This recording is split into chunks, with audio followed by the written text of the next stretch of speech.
Good evening. Two counties want to poll voters on the idea of decriminalizing small amounts of pot.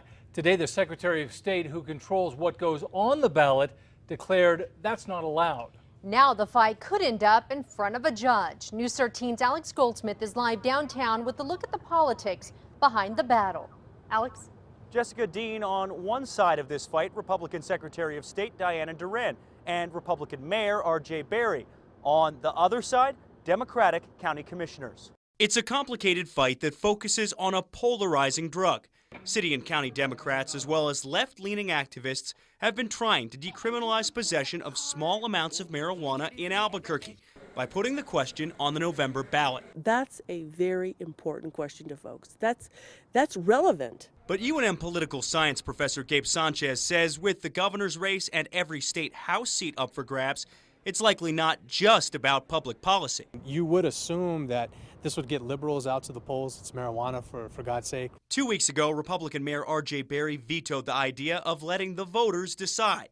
Democrats on the Bernalillo and Santa Fe County Commissions have fought back, each deciding to ask voters about pot in an advisory or poll question, something that wouldn't change the laws, but could send a message to lawmakers in the roundhouse. Today, Republican Secretary of State Diana Duran said the two county commissions are out of line, saying in a letter, quote, questions that serve merely as poll questions or advisory questions are not authorized either by the Constitution or by statute.